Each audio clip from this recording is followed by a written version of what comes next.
Nós precisamos dizer aos irmãos que estamos aqui num espaço provisório, né? Esses dias nós tivemos intercorrências na nossa obra lá do templo e por isso nós estamos aqui. Os irmãos fiquem ligadinhos, porque essa semana nós vamos tentar agilizar melhor para ter uma logística de recepção mais adequada para os irmãos, ou dentro do nosso templo ou fora do nosso templo, tá? Mas vamos ir comunicando aí durante a semana. Ainda bem que a gente tem as redes sociais para poder otimizar as informações e de tal forma que ajuda, né? Ajuda muito quando a gente utiliza bem as redes sociais. Então, fiquem ligadinhos, porque durante aí esses dias, já segunda, terça-feira, os irmãos já vão ter um feedback melhor de como a gente vai se programar para se reunir, porque eu considero que a igreja precisa continuar se reunindo. A igreja, ela só existe por causa da sua reunião, né? Então a gente se reúne mesmo, a gente dá um jeitinho, né? E hoje, graças a Deus, estamos aqui e já podemos perceber a presença de Deus nas nossas vidas. Amém, irmãos? Mateus capítulo de número 9. Hoje eu vou falar sobre a cura de um paralítico em Cafarnaum, cidade de Cafarnaum, tá bom? E tentar aqui mostrar para os irmãos, com a graça de Deus, a fé que Deus vê, tá bom? Diz assim o texto, versículo de número 1 do capítulo 9 de Mateus. Entrando Jesus num barco, passou para o outro lado e foi para a sua própria cidade. E eis que lhe trouxeram um paralítico deitado num leito. Vendo-lhes a fé, veja o que diz o texto, vendo-lhes a fé, Jesus disse ao paralítico: tem bom ânimo, filho, estão perdoados os teus pecados. Mas alguns escribas diziam consigo: este blasfema. Jesus, porém, conhecendo-lhes os pensamentos, disse: por que cogitais o mal em vosso coração? Pois qual é mais fácil, dizer: estão perdoados os teus pecados, ou dizer: levanta-te e anda? Ora, para que saibais que o Filho do Homem tem sobre a terra autoridade para perdoar pecados, disse-lhe então ao paralítico: levanta-te, toma o teu leito e vai para a tua casa. E levantando-se, partiu para a sua casa. Vendo isto, as multidões, possuídas de temor, glorificavam a Deus, que dera tal autoridade aos homens. Vamos orar, meus irmãos, vamos falar com Deus. Pai, nós oramos nesta manhã, oramos e glorificamos o Teu nome por estarmos aqui. Obrigado por esse tempo, obrigado pela bênção de poder Te servir e Te adorar neste lugar, junto com o Teu povo, junto com a Tua igreja. Agora, Senhor, fala conosco, ministra aos nossos corações e glorifica o Teu nome mais uma vez, em nome de Jesus. Amém, Senhor, e amém.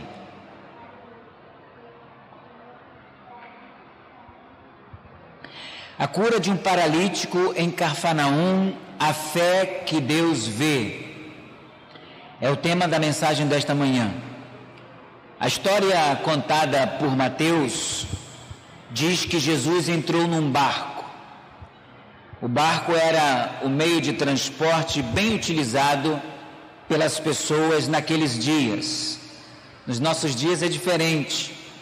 Nós, como cidade cosmopolita, nós como integrantes de uma cidade cosmopolita, nós não moramos mais próximos dos mares, né? Não temos mais esse costume. Na época de Jesus era comum as pessoas morarem próximo do mar, porque o mar ou os rios davam a vida da cidade. Hoje nós temos, em função dos meios de transporte, da mobilidade que nós conseguimos, nós procuramos inclusive agora morar distante dos mares, né? Distante dos rios, porque temos medo muitas vezes das inundações, ou dos perigos que isso possa representar. Mas Ainda hoje, nos países ou em determinados países, dependendo da sua geografia, como a geografia de Israel, geralmente as pessoas utilizam como meio de transporte as embarcações. E Jesus utilizou aqui, Jesus tomou um barco e foi para a cidade de Cafarnaum. Era uma cidade litorânea importante, que tornou-se inclusive um lugar de repouso para Jesus. Jesus utilizava a cidade de Cafarnaum como sua própria casa. Apesar dele ser de Belém, oriundo da cidade de Nazaré, ali naquelas regiões de Nazaré, a Bíblia diz que Jesus utilizou Cafarnaum como um lugar de habitação. Era o lugar em que ele usava para a sua moradia. E a Bíblia diz que imediatamente, naquela cidade, lhe trouxeram um paralítico deitado em um leito. A Bíblia diz que a fama de Jesus o colocou mais uma vez naquela prova, ou naquela provação. Eu não sei se já aconteceu isso com você. De repente você se torna conhecido por uma habilidade que você tem, por uma capacidade que você tem, e aí por causa disso as pessoas começam a procurar você, se você tem habilidade na área do design, ou se você é uma boa costureira, ou se você é uma boa arrumadeira, se você sabe passar bem roupa, se você sabe desenhar bem. Então as pessoas começam a procurar você por causa daquilo que você pode oferecer a essas pessoas. E muitas vezes você se encontra diante de algum desafio que a princípio para você não será atendido. Jesus havia de fato curado muita gente. Jesus havia curado muitas pessoas. E qualquer movimento que Jesus fazia era conhecido de todos, e logo as pessoas traziam para Jesus homens e mulheres para serem curados. Por quê? Porque eles tinham a carência do milagre. Você sabe que quando alguém procura você para alguma coisa é porque aquela pessoa tem aquela carência, ele tem aquela necessidade. E o texto é claro em dizer, a Bíblia diz assim que foram até Jesus e levaram um paralítico. Perceba, não foram até Jesus de qualquer forma, eles foram até Jesus porque conheciam as antigas histórias contadas pelos vizinhos e amigos de que Jesus curava as pessoas. E o texto diz assim: vendo-lhe a fé, aquele homem foi levado por alguns amigos até Jesus, e Mateus diz que vendo-lhe a fé, Jesus disse ao paralítico: tem bom ânimo, filho, estão perdoados os teus pecados. A expressão tem bom ânimo mostra que Jesus estava observando aquele homem para além do olhar alheio.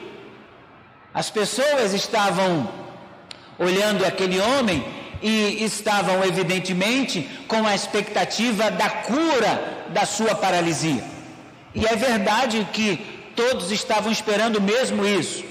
E é possível também que os próprios discípulos esperassem que Jesus realizasse automaticamente esse tipo de cura para aquele homem. Entretanto, Jesus se aproxima dele e diz: tem bom ânimo, filho, tem bom ânimo. Veja o que Jesus diz para aquele homem. Jesus não diz para ele: seja curado agora, não. Jesus se preocupa com o aspecto emocional daquele homem. Por quê? Porque Jesus, a princípio, realizou uma cura psicológica naquele homem, uma doença que tem inclusive o poder de desanimar as pessoas. As pessoas, quando ficam debilitadas por algum motivo, geralmente uma outra doença que acontece na vida do ser humano é a doença psicológica, uma doença emocional. E Jesus olha para aquele homem e diz: tem bom ânimo. Hoje aqui, nesta manhã, muitos de nós poderemos estar experimentando esse tipo de debilidade, uma doença psíquica que tira da gente a alegria, que tira da gente a força de continuar, o ânimo para se viver, o ânimo para a vida. Irmãos, se há algo que faz a vida humana ter significado de existência e faz com que eu e você continuemos a cultivar isso, é o ânimo. Uma pessoa desanimada, ela deixa de fazer o básico da vida. Uma pessoa desanimada deixa de pensar, raciocinar, deixa de sentir o que de melhor essa vida tem para a gente. Uma pessoa desanimada não se interessa nem mesmo em acordar. Uma pessoa desanimada não quer mais continuar a sua existência. E este homem aqui recebe, a princípio, uma injeção de ânimo de Jesus. Jesus se aproxima dele e diz: tem bom ânimo. E é isso que eu e você precisamos ter nesta manhã. A princípio, além das nossas outras necessidades, que eu acredito que você tenha muitas, mas além de todas as outras necessidades, nesta manhã, nós precisamos experimentar um bom ânimo.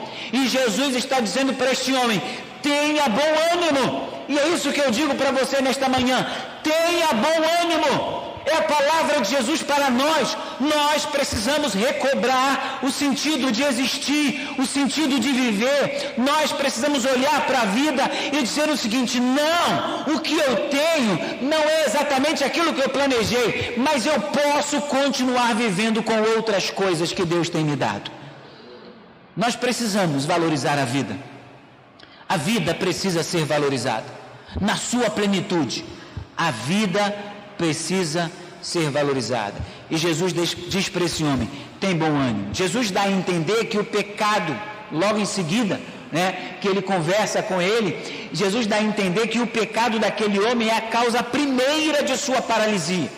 Não que ele tenha cometido alguma coisa para estar paralítico, mas Jesus começa a dizer para ele o seguinte: olha, os teus pecados estão perdoados. Porque Jesus está tentando esclarecer para aquele homem que a vida dele está ruim, porque lá no princípio, o primeiro casal errou, pecou contra Deus, e a semelhança desse primeiro casal, ele também havia pecado. Por isso que ele estava vivenciando aquela limitação física. Ele não estava experimentando uma limitação física por causa de um pecado em particular. Ele estava experimentando uma limitação física por causa do pecado da humanidade. Você está, talvez, hoje experimentando uma limitação física, não é porque algo que você cometeu ontem ou semana passada, mas é por causa do pecado da humanidade. A humanidade está contaminada com o vírus do pecado. E nós estamos limitados. Por isso, acordamos de tempos em tempos mal, O humor alterado. Por isso acordamos, às vezes a conta está no vermelho, porque a gente gasta mais do que deveria ter gastado. Por isso que a gente, às vezes, começa a vivenciar a vida e a saúde começa a estar debilitada, porque a nossa vida está sendo gasta. Ontem, nós tínhamos mais saúde do que hoje.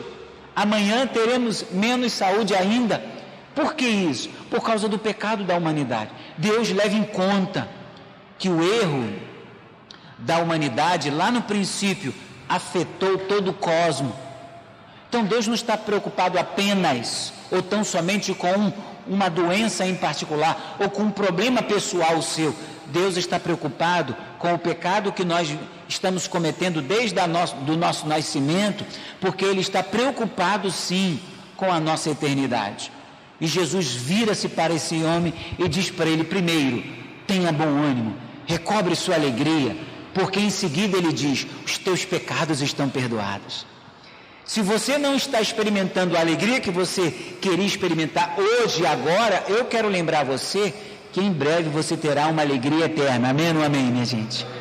Em breve você terá uma alegria eterna. Por quê? Porque os nossos pecados já foram perdoados na cruz do Calvário.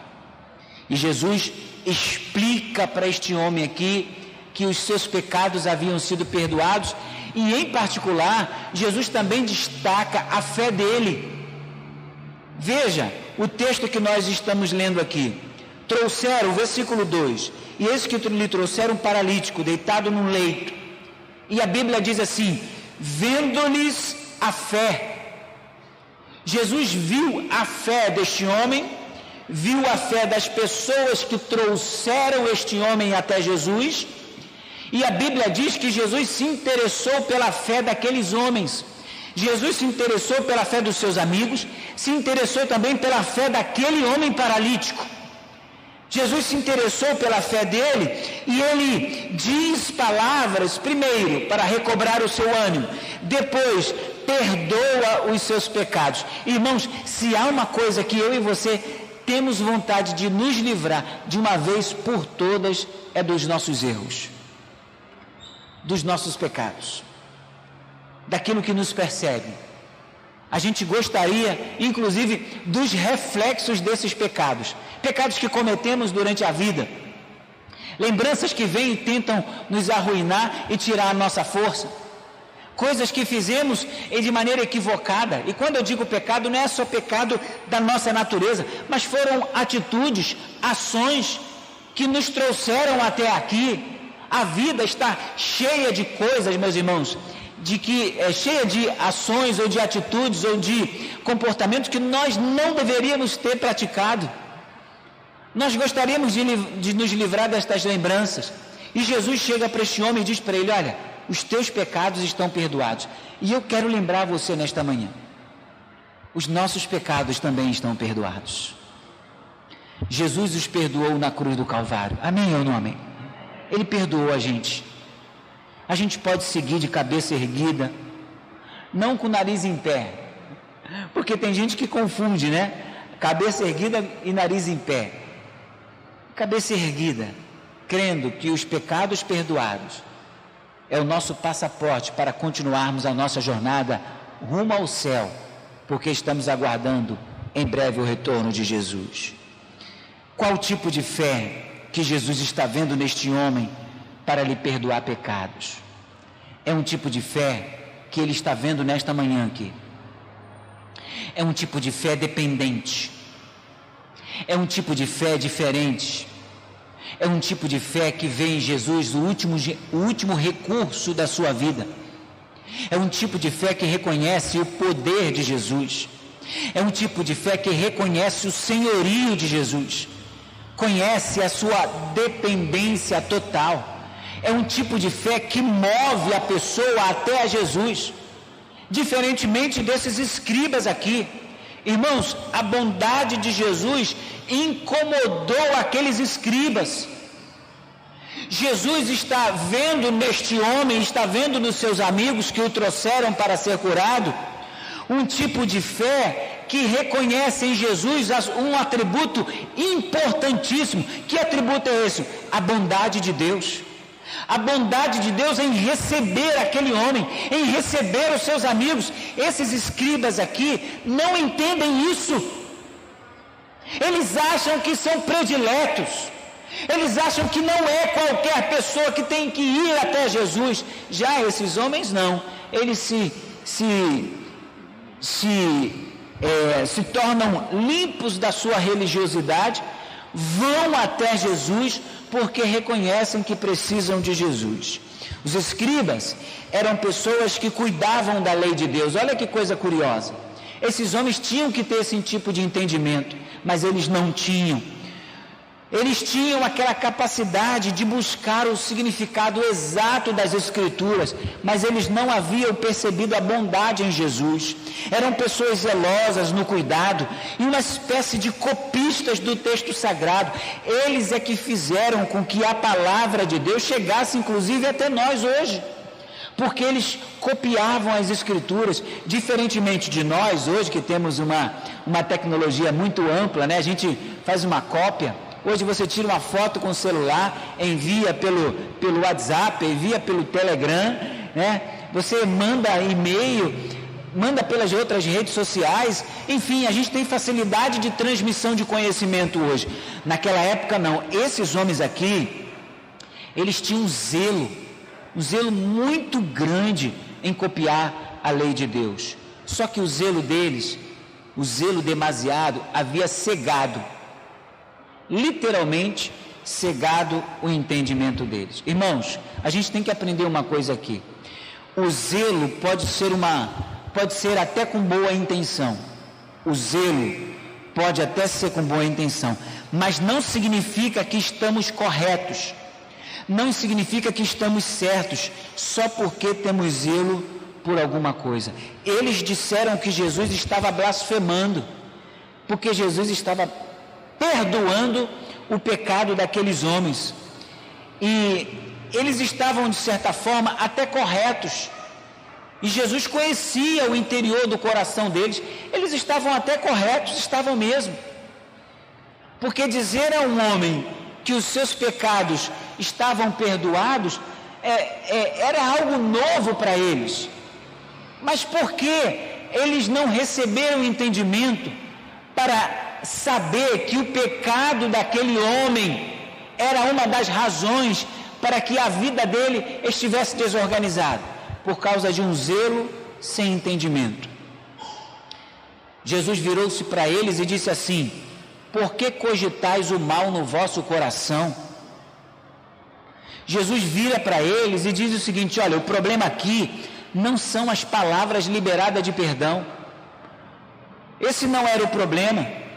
É compreensível, como eu disse, que Jesus até aceitasse deles uma falta de entendimento sobre Jesus estar liberando perdão para aquele homem, mas Jesus não aceitava a maldade do coração daqueles judeus. Aqueles judeus estavam sendo liderados pela maldade, aqueles judeus estavam sendo liderados pela malícia. Se há uma coisa que Deus detesta, que Deus não gosta, é malícia no coração humano. E Jesus conhece todas as coisas. Jesus sabe do nosso interior.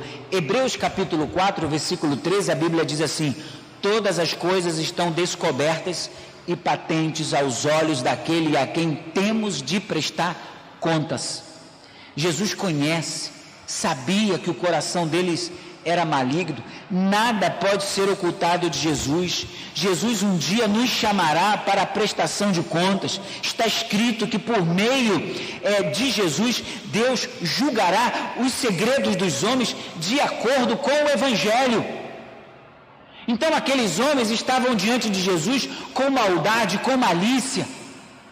Se há algo que eu e você precisamos vigiar em nossos corações, é esse tipo de comportamento que nós temos em relação ao outro.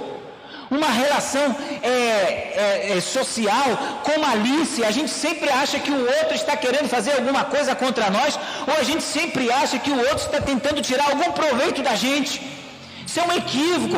Esses homens, apesar do zelo deles, a maldade era o arbítrio do coração deles. E Jesus está dizendo para eles: vocês não podem dizer, ou melhor, vocês não podem continuar com esse tipo de comportamento. Romanos capítulo 2, versículo de número 16, a Bíblia diz assim: no dia em que Deus, por meio de Cristo Jesus, julgar o segredo das pessoas de acordo com o meu Evangelho. Paulo está dizendo que Deus nos julgará, que Deus julgará a humanidade conforme o Evangelho. Por isso devemos agradecer de maneira contínua pelo sangue de Jesus ter sido derramado por nós na cruz do Calvário, e orarmos humildemente como salmista. No Salmo de número 19, versículo 14, abra comigo, por favor, Salmo de número 19. Nós vamos ler o versículo de número 4. O salmista diz assim: as palavras dos meus lábios e o meditar do meu coração sejam agradáveis na tua presença, Senhor, rocha minha e redentor meu. Vou ler mais uma vez.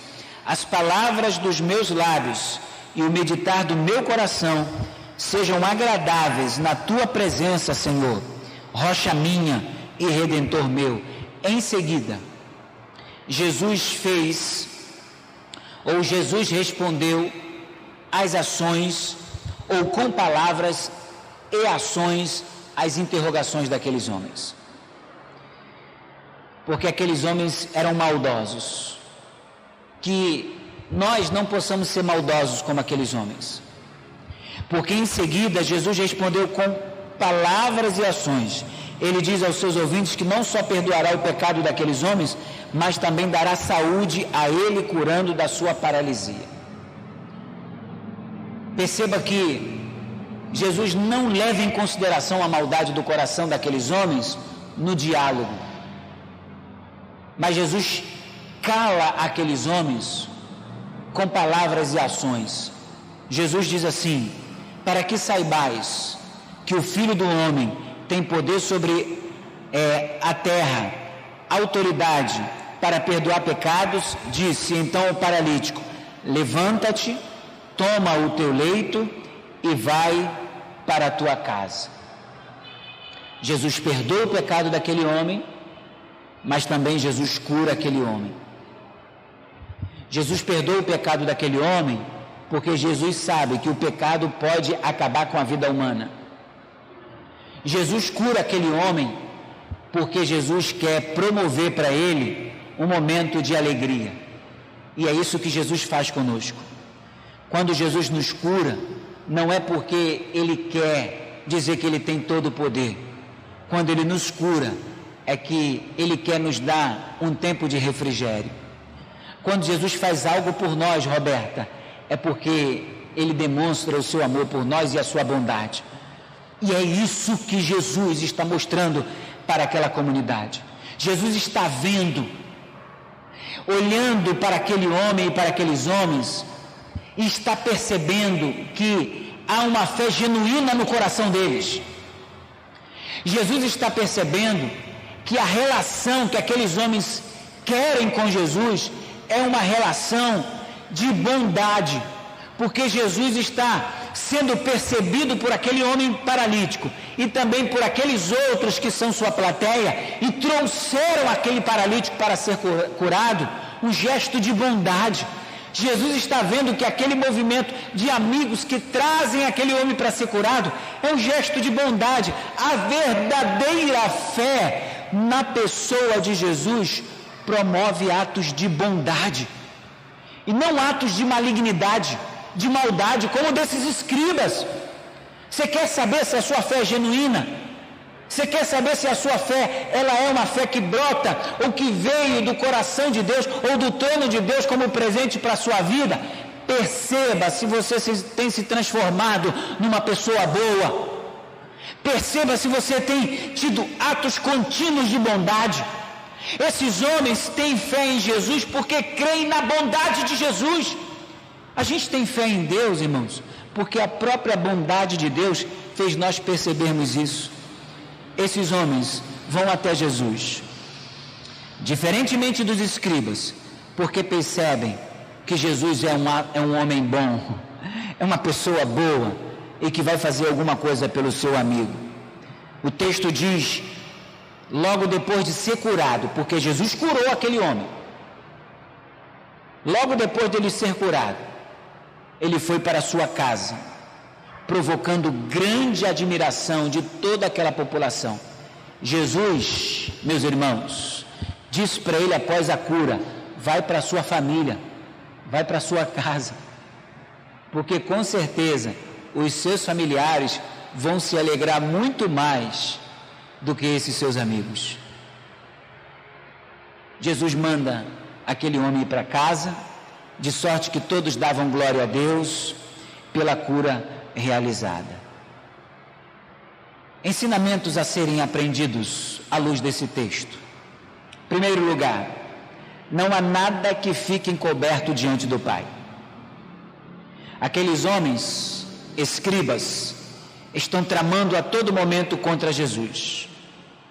Aqueles homens que são doutores da lei, que inclusive nos ajudaram com a preservação das Escrituras, homens zelosos, gente com muita capacidade e boa formação, tem um coração maligno. Irmãos, não importa a sua biografia enquanto profissional neste mundo, não importa como que você chegou até aqui, o mais importante para Deus é se o seu coração está sendo transformado. Porque tem muita gente com muito recurso material, mas com coração maligno. E tem muita gente com zelo na igreja, mas ainda com coração maligno. Tem muita gente que ainda caminha, que já caminha há muito tempo com o povo de Deus, mas ainda não se transformou o povo de Deus. Porque o povo de Deus é reconhecido pela bondade do seu coração. Esses homens aqui, os amigos, levam o paralítico até Jesus, porque sabe que Jesus é a bondade personificada. Então eles vão até Jesus, eles não pediram nada, eles não querem nada, eles só querem ter atos de bondade. Este homem também é alvo do olhar de Jesus. A Bíblia diz assim: vendo-lhes Jesus, vendo-lhes a fé. Hoje aqui eu preciso fazer um autoexame. Eu preciso olhar interiormente e perguntar para mim e perguntar para Deus: Senhor, como está esse velho coração? Me ajuda a compreender se ele tem se transformado maligno, se ele tem sido objeto da malignidade deste mundo e da influência dos espíritos da maldade.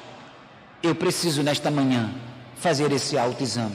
Como pai que sou, tenho sido um bom pai, como marido, como esposo, como pastor, como irmão em Cristo de vocês. Eu preciso fazer esse autoexame, porque Jesus nos conhece, minha gente, e a gente precisa pedir para Jesus: Senhor, revela para mim, revela para nós, como que está o nível desse meu coração, desse velho e batido coração. Eu preciso dessa resposta, Senhor, nós precisamos dessa resposta. Segundo lugar, Jesus é perdoador de pecados. Irmãos, Jesus é perdoador de pecados. Eu disse essa semana na live algo que eu vou carregar para a minha vida. Se tem uma coisa que eu e você precisamos fazer quando pecamos, ou melhor, não fazer quando pecamos, é nos distanciar de Deus. Toda pessoa que peca e se distancia de Deus, ele cava a sua própria sepultura. Se você errou, se você fraquejou na fé, se você fez algo que não deveria ter sido feito, faça o seguinte: se aproxime mais de Deus por causa disso. Vá até Ele com o seu coração quebrantado, porque Ele não rejeita um coração contrito. Vá até Ele e diga para Deus: Senhor, pequei contra o céu e perante Ti. Me tenha como um dos Teus trabalhadores, me tenha como um dos Teus escravos. Eis-me aqui, perdoa-me mais uma vez e restaura a minha vida para a glória do Teu nome. Faça isso nesta manhã. Não deixe de se aproximar de Deus, não corra de Deus. Se você errou, ou se você está se sentindo fraco, debilitado, nesta manhã, em pleno dia dos pais, vá desesperadamente até o trono da graça, se humilhe até Ele e diga: Senhor, eis-me aqui, Senhor, receba-me mais uma vez, me transforma e glorifica o Teu nome na minha vida. Ouça as palavras de Jesus para este homem: tem bom ânimo. Ouça as palavras de Jesus para este homem: tem bom ânimo. Seja nesta manhã mais uma vez restaurado nas suas emoções. Terceiro lugar, Jesus tem poder sobre as enfermidades. Eu quero dizer que Jesus continua curando. Ele continua curando. Você crê? Diga aleluia. Ele ainda continua com o poder. Ele continua realizando milagres. E em quarto lugar, Jesus não resiste, ou melhor, Jesus restituiu a esse homem a sua família. Jesus restituiu a esse homem a sua família. Como paralítico, a sua rotina era diferente. Como paralítico, naquela época, para sobreviver, a sua rotina era diferente. Ele precisava viver de esmolas, de ajuda pública. Como paralítico, ele quase não estava próximo dos seus familiares. Eu quero dizer para você nesta manhã que é um desejo glorioso de Deus restaurar a nossa família, restaurar o convívio. Se tem uma coisa que este mundo tenta nos tirar, é o convívio entre família. Nesta manhã, eu quero encorajar você. Seja restituído à sua família, não importa se a sua família é o seu vizinho, é o seu amigo, não importa se a sua família seja os seus primos, a sua prima, ou a pessoa, ou as pessoas que moram com você, os seus filhos, sua esposa, o seu esposo, não importa a concepção de família, ou a realidade de família que você tem hoje, seja restituída à sua família em nome de Jesus, porque é lá, no seio familiar, que Deus também manifesta a sua graça. Então volte para a sua família, assim como Jesus falou para esse homem aqui. Pastor, estou brigado com meu pai, estou brigado com a minha mãe, eu discuti com meu irmão, não falo com meu irmão, não falo com a minha irmã. Arrependa-te, deixa essa mágoa de lado, volta e abraça o teu pai, volta e abraça a tua mãe, volta e abraça o teu irmão ou a tua irmã, abraça o teu primo ou a tua prima, porque eles são tua família. São eles que Deus deu para você, porque será eles que no dia do teu sepultamento vai estar lá, diante da sua cova, dizendo: aqui jaz um familiar meu. Ele que vai testemunhar da sua história e da sua vida. Então, seja restaurado a sua família, porque Deus restaurou aquele homem, a sua família. Não sei por que você está distante da sua família. Eu sei que a proposta de Deus para todos nós é sermos restaurados a nossa família. Amém, meus irmãos? Que Deus nos abençoe, que Deus nos guarde e que o Senhor continue nos abençoando para a glória de Jesus. Vamos nos pôr em pé.